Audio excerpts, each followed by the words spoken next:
Hello guys, welcome back to my channel. तो guys, आज मैं आपको अपनी क्लास 7th स्टैंडर्ड में विषय हिंदी में भाषा के बारे में बताने जा रहा हूँ। आज हम बात करेंगे भाषा की परिभाषा की, भाषा कितने प्रकार की होती है और बोली क्या होती है। आज हम इन तीनों के बारे में जानेंगे।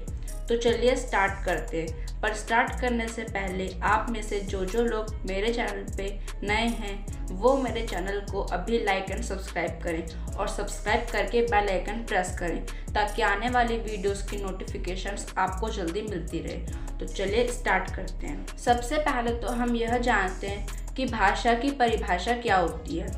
तो भाषा की परिभाषा है कि भाषा वह साधन है जिसके द्वारा हम बोलकर या कहकर दूसरों तक अपने भाव पहुंचाते हैं तथा दूसरे के भावों को पढ़कर या सुनकर ग्रहण करते हैं।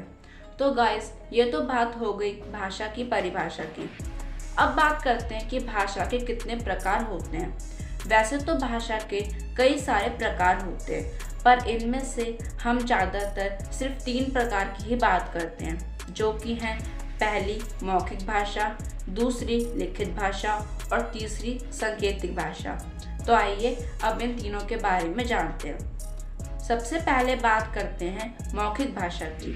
तो मौखिक भाषा की परिभाषा है कि मौखिक भाषा भाषा का वह साधन है जिसके द्वारा हम बोलकर या कहकर दूसरों तक अपने भाव पहुंचाते हैं तथा दूसरों के भावों को सुनकर ग्रहण करते हैं।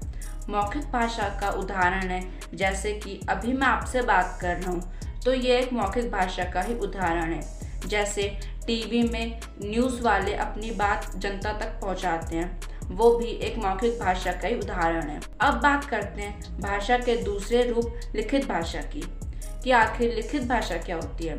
तो लिखित भाषा की परिभाषा है कि लिखित भाषा भाषा का वह रूप है जिसके द्वारा हम लिखकर दूसरों तक अपनी बात पहुंचाते हैं तथा दूसरों की बातों को पढ़कर ग्रहण करते हैं। लिखित भाषा का उदाहरण है जब पहले के ज़माने में टेलीफोन का आविष्कार नहीं हुआ था, तब हम पत्र लिख के पत्र को पोस्ट बॉक्स में डालते थे, फिर डाकिया आकर पत्र दूसरों तक पहुंचाता था। तो ये ही उदाहरण है लिखित भाषा का।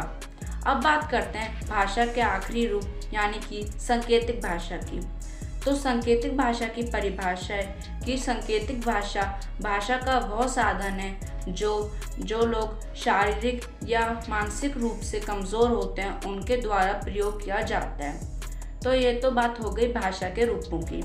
अब हम अपने लास्ट टॉपिक यानी कि बोली की बात करते हैं। तो गाइस, बोली की परिभाषा है कि किसी सीमित क्षेत्र में बोले जाने वाली भाषा को ही बोली कहते हैं, मतलब कि जो एक क्षेत्र में बोली जाती है।